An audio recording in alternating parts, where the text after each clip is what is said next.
Assalamualaikum warahmatullahi wabarakatuh. Berjumpa lagi dengan kami di channel Sajadah Kiai. Kali ini kami akan membahas Al-Bara' bin Malik Al-Ansori, sang ujung tombak pasukan. Zaid bin Al-Khattab, saudara Umar bin Khattab radhiyallahu anhum, meneriaki kaum muslimin, "Wahai sekalian muslimin, perangilah musuh dan maju terus. Wahai kaum muslimin, aku tak akan berkata lagi setelah ini sampai Musailamah tewas atau aku berjumpa dengan Allah. Kemudian aku akan memperberat hukumannya dengan nyawaku." Lalu Zaid menggempur musuh habis-habisan sampai kemudian beliau gugur. Tersebutlah seorang sahabat bernama Salim. Beliau adalah maula atau mantan budak Abu Hudzaifah. Beliau yang memegang bendera Muhajirin. Akan tetapi kaumnya khawatir Salim akan melemah dan mundur. Mereka katakan kepada Salim, "Kami khawatir akan ditimpa kekalahan karenamu."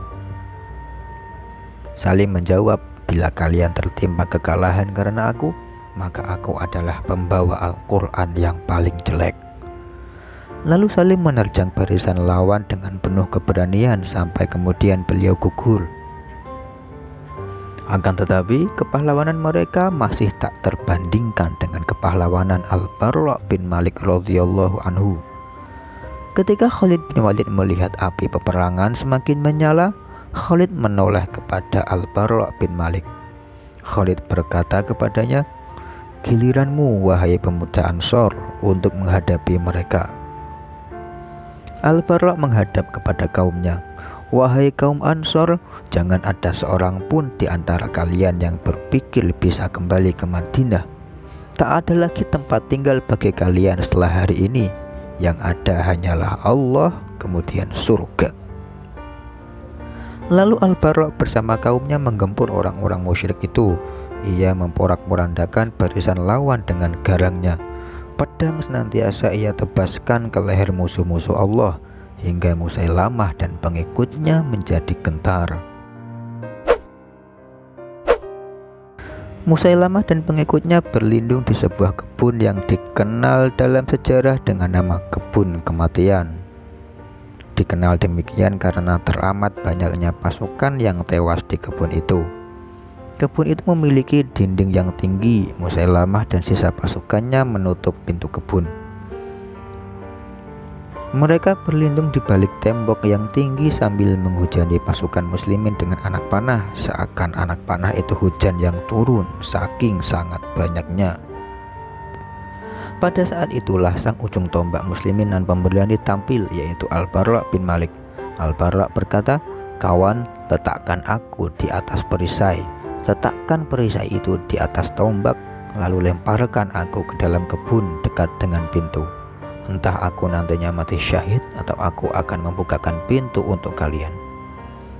Dalam sekejap mata Al-Bara' duduk di atas perisai. Badannya amat ringan. Puluhan tombak mengangkatnya. Lalu ia dilempar ke dalam kebun kematian di tengah ribuan pasukan muslimin. Al-Bara' turun di tengah mereka bagaikan petir. Al-Bara' terus menyerang mereka di depan pintu.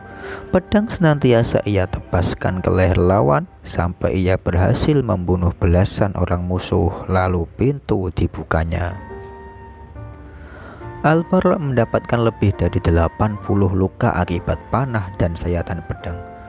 Kaum muslimin menyerbu kebun kematian, baik dari atas dinding maupun dari pintu-pintunya. Pedang-pedang mereka menebas leher orang-orang murtad yang berlindung di balik dinding kebun kematian. Kaum muslimin berhasil menewaskan sekitar 20.000 orang. Sampailah mereka kepada Musailamah dan menewaskannya. Al-Bara' bin Malik dibawa ke tendanya untuk diobati.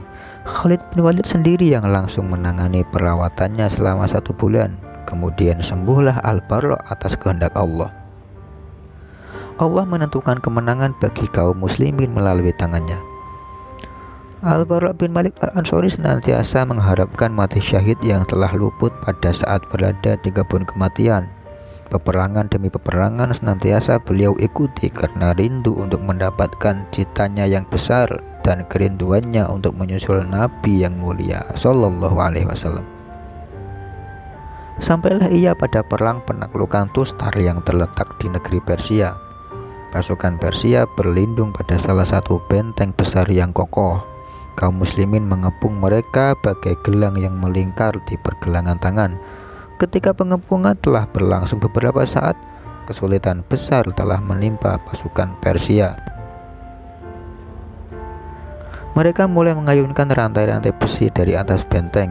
Rantai-rantai itu digantungi cakar-cakar dari baja. Cakar-cakar itu telah dipanaskan dengan api hingga lebih membara karenanya. Cakar-cakar api itu digunakan untuk menyambar dan mengait tubuh pasukan muslimin. Kaum muslimin yang berhasil dikait akan diangkat ke arah mereka dalam keadaan mati atau hampir mati. Salah satu cakar panas mengait Anas bin Malik, saudara Al-Barra bin Malik. Al-Barra melihat Anas bin Malik terkena cakar pasukan Persia. Kemudian pasukan Persia itu menarik tubuh Anas bin Malik ke atas benteng. Seketika itu Al-Barra langsung melompat ke atas dinding benteng untuk menyelamatkan saudaranya. Ia memegangi rantai yang mengait Anas bin Malik. Ia mencoba melepaskan dan mengeluarkan saudaranya. Tangan Al-Barra terbakar hingga keluar asap. Namun Al-Barra tak memperdulikannya. Ia berhasil menyelamatkan saudaranya lalu turun ke tanah dalam keadaan tangannya tinggal tulang. Tak ada dagingnya sama sekali. Pada perang ini Al-Barra berdoa kepada Allah agar memberinya derajat syahid. Allah pun mengabulkan doanya. Al-Barra gugur sebagai syahid dalam keadaan amat rindu berjumpa dengan Allah. Semoga Allah mencerahkan wajah Al-Barra bin Malik di surga, serta menyejukkan pandangan matanya dengan bersahabat bersama Nabi SAW. Semoga Allah senantiasa meridhoi dan menjadikannya orang yang disenangi. Wallahu a'lam. Terima kasih telah menonton video kami. Jangan lupa like, comment, share, dan subscribe channel Sajadah Kiai, serta bunyikan loncengnya agar tidak ketinggalan video-video terbaru kami. Dengan mensubscribe berarti Anda mendukung channel kami serta membuat kami lebih semangat dan konsisten dalam membuat video-video terbaru. Wassalamualaikum warahmatullahi wabarakatuh.